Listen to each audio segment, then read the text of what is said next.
Hi everyone, welcome. Although over here on the label of this worm bin I explicitly specify the types of worms that occupy it, red wigglers, European night crawlers, and Indian blue worms, we typically just refer to this as my bin of mixed red worms. And it's been 13 days since we last checked in on these guys, at which time we transitioned them from a kind of novel feeding pattern, which was to always switch the location from side to side. It's the reason we called it ping pong, because it was just going back and forth, back and forth. But last time we decided it was time to bring an end to that and just stick to feeding on one edge of the bin, in effect transitioning the feeding pattern to something referred to more as a wedge, I would say. So I think they're due for a feeding. I'd like to get in there today with some stuff that I bought down for them. And I'd also really like to try to be generous on bedding. I think that even came up as a topic last time. So we're going to get the system up on the bench, and we're going to get them fed. So let's get to work. I would think that the last feeding that the system got of radish leaves and coffee 13 days ago has probably been consumed for some time now. So I'm going to guess that they're probably ready for a feeding by now. Over here underneath the coffee filter was where we would have last fed. It seems like we've got a little volunteer plant trying to grow here. So we'll check on how the feeding from last time did. You can actually see right here a pretty distinct line along where the filth that's piled up on the side of this container shows a previous level. So it does seem like the system would benefit from a generous boost of bedding. And I think as part of the wedge, we'll probably shove a lot of the older stuff over and build out the feeding area with a good bit of fresh bedding, But before we get started, since I was going to also include this soiled napkin as part of our bedding today, it seemed like this would be an ideal opportunity to just come in with my spray bottle and try to see if we can get some of this, I don't know, heavily soiled mess off the side of the container. Because for whatever reason, I don't know, I guess maybe worms must have been crawling the sides or whatever the reason. This system just seems to be much more heavily soiled than any other system of mine. And why not try to tidy it up a little bit? Something I normally don't do, but for whatever reason, this system definitely seems like it has a lot more of this stuff stuck to it than most of my other ones. Well, it's a slight improvement. I believe the only way that this would really get clean is if it were to get soaked a whole lot more, but we're not going to spend any more time on that. I just figured we'd take a try at it. So we've got some little bits and pieces of bedding materials floating around out here. Before we get my hands very dirty, why don't we review some of the stats. The system's 282 days of age at this point, fed 24 times, last feeding I mentioned earlier 13 days ago. And I think we already mentioned how it was during the last check-in that we made the decision to not flip-flop to the opposite side with the last feeding, but just stay where we had been for since the previous feeding to establish sort of a wedge. So now before we dive into the active feeding zone where the feeding zone indicator had been, figured maybe we could just rummage around and see if we encounter any leftovers from previous feedings. We did a little bit of it during the last check-in too, which was to gather up those couple objects that we did encounter on the opposite side and then just dump them into the active feeding zone, which is going to be on this side of the wedge.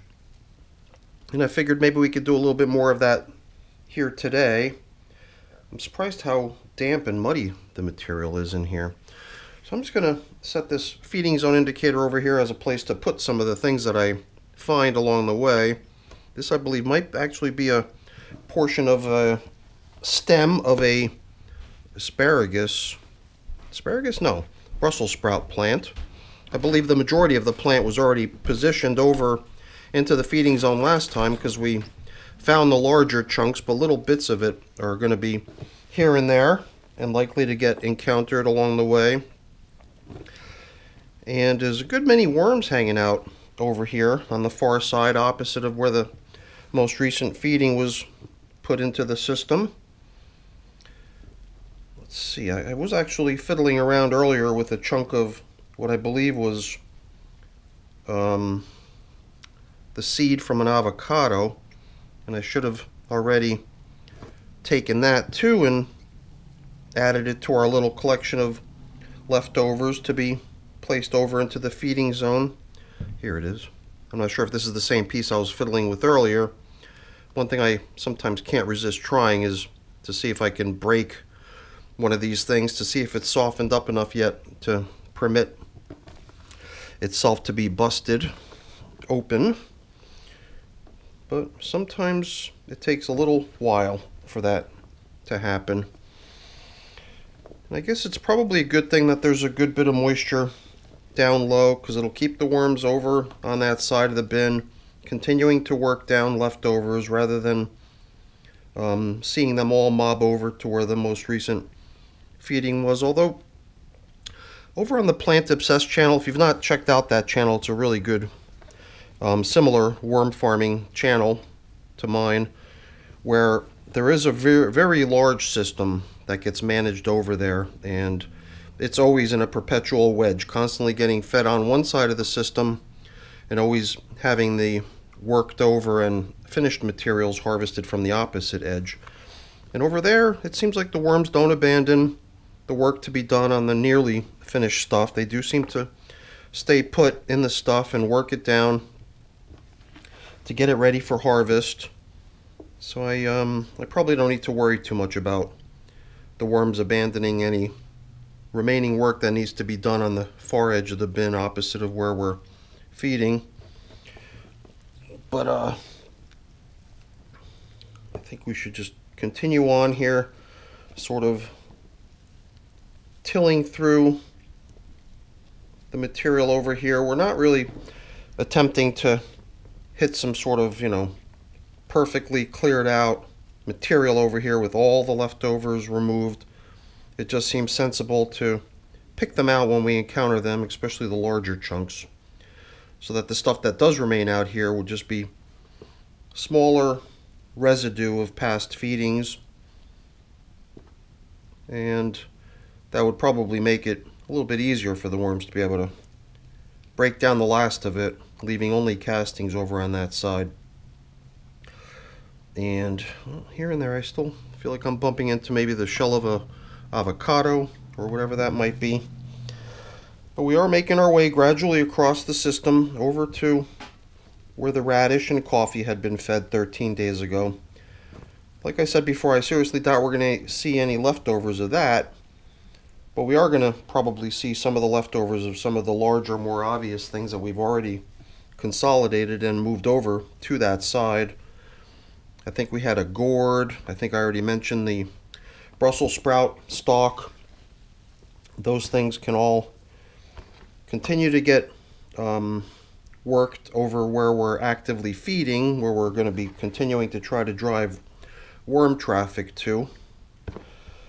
And hey, look at this. We just sort of solved our messy bin problem by stacking up the material so high that we don't no longer see the soiled edge of the bin over on the side. So it does seem to me like going this route is a good way to go, because it did seem like the material in the bin was starting to drop pretty low, and it's a perfect excuse to come in here with a good many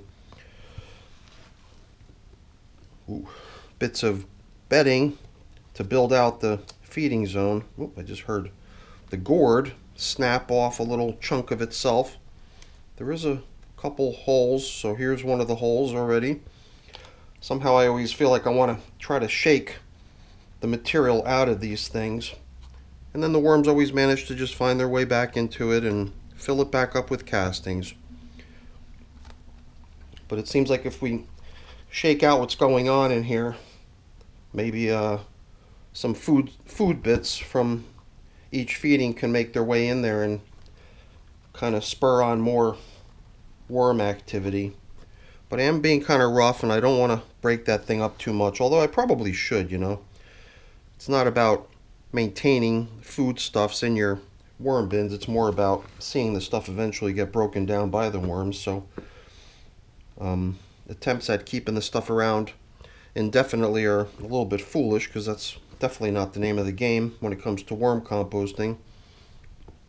I mean, it might be a game, you know, might be having a little bit of a test. You might want to see how long you can keep something around, if that was really the aim. But that's not really the aim. We definitely want to see the stuff all get broken down neatly into worm castings. And this right here might already be part of what I made mention of earlier, some of that Brussels sprout stalk, which was really holding together well for the longest time, and just started shattering not too long ago. Some of these other objects I think are just probably going to outlive the bin and probably go with the worms eventually into their new home when the time comes to relocate them. Stuff like pumpkin stems, those are the sorts of things that are just going to take short of forever. So yeah, this feeding zone is going to, I guess, perpetually end up being the spot into which we... Oh my goodness, there is a lot of worms hanging out down here. Eating I don't know what, probably not the leaves of radish, because I would think that that probably got gobbled up 1, 2, 3 right after we fed it last time. But there's a good many other leftovers that kept getting put in here last time as we found them, and now we'll also be able to add to the collection today. Usually the worms manage to stay on my hand, but this one little glob of worms is slipping, and this one little guy on the very end, as you can see, he's trying so hard to not slip off. But yeah, this is definitely turned into a really densely populated system over time. Some of you might remember how I did have a little mishap with the mixed red worms at one point. At this point, it's been some time now, probably a couple iterations of their worm bins, over which time they've managed to rebuild their population nicely, but we definitely had some issues there. And it's so nice to see their numbers bounce back the way they have. So let's go ahead and grab my supply of prepared bedding, which has been definitely getting neglected recently. I've been kind of leaning towards the use of leaves a lot lately. And I got a feeling the reason for that is because I sort of allowed myself to get into hoarding mode with what remains here, because I was just pretty much out of any standby supply of shredded paper cardboard. And yesterday I finally got around to getting the shredder out and preparing more, so now I can finally feel like we can dip into this and use as much as we like, because I've got an entire bucket full of freshly shredded paper and cardboard that we can use. So that's a good thing, and the stuff's been sitting around for some time now, so it does seem like a good idea to dampen it a little bit. Luckily, the material in the system does seem to have a good bit of moisture, especially when you reach down deep, and that's probably also part of the reason we encounter so many worms when we do dig down deep, because they're in pursuit of all that nice moisture that's down there. So I think we'll give this soiled napkin another quick functional use of helping me get material off my glove that's adhered to it before we use it as supplemental bedding down here in the feeding zone. And hopefully you'll agree that this is a nice, generous application of bedding, and also a nice quantity of recycled food items that we've managed to gather up in our exploration of the side of the bin opposite of where the feedings are going in. And another thing that I think the squirt bottle is going to come in handy with over here is the dampening of some of the food that I've got for them. And it's a good bit of food, and that's the other part of the equation here as to why I thought it would be a good idea to build out this section of the system, because in addition to a generous quantity of bedding that I wanted to apply today, I also had a good bit of food that I wanted to put in today. But when I put bread in, I try to make a habit of making sure that I've dampened the bread so that the worms are able to jump right onto the stuff and begin working it down, because dry bread I've noticed when you put it into the system dry, it just sort of sits there and lingers. So applying a little bit of moisture to the bread, I think, is a huge benefit. Otherwise, it seems like it's just going to sit there. Especially since the other stuff that they're getting, these potato peels that I'm going to pile on top, are not something that's going to emit a whole bunch of juiciness as it thaws out. Certain things would. If I was throwing some frozen cantaloupe melon or watermelon or something like that on top of the bread, it would probably be something that I can count on as far as a material that would dampen whatever has been placed below it, but potato, maybe not so much. And, well, you got to admit, that is a nice, generous feeding. So, it feels like this check-in is kind of going on and on and on, but I definitely wanted to increase the mass of the material in here. So I definitely wanted to move the material over, and at the same time I also wanted to pick out any sort of leftovers that we encountered along the way. So I do feel like I've succeeded in achieving a couple of my goals, and I knew that the bedding that I've been hoarding was a little bit dry too, so I wanted to make sure I was coming in here with a little bit of moisture to complement this stuff since it is a bit dry. And those are my excuses for why this check-in might have taken a little bit longer than it had to. But it is always kind of fun to spend time with the wormies in the process of getting them fed. So we do have a nice pile of material over here that we can use to backfill the feeding zone. So let's get this feeding zone covered up. I don't think there's anything in here, such as the potato or the bread, that would have a tendency to give off a nice sweet aroma, like if we were placing some sort of fruity stuff in here. So I don't think we're going to be attracting bugs with this feeding, which is a good thing. But still, I think covering up the feeding zone is usually a pretty good practice. It's probably not super critical, but to me it does seem like a good way to go. So that's the reason I kind of stick to that mode of operating. So we're pretty much done with our check-in now with the mixed red worms getting their 25th feeding on day 282. So I got a couple things I got to take care of getting cleaned up and put away over here, but I'm not going to waste your time with that. Really quick before I go, let me just say thank you. Thank you so much for watching. Hopefully you enjoyed the video. If you did, as always, please don't forget to leave me a quick thumbs up before you go. That's always really appreciated. And if you haven't done so already, please also consider subscribing to the channel. That's very much appreciated as well. All right, everyone, have a great day. Thanks for watching. Bye now.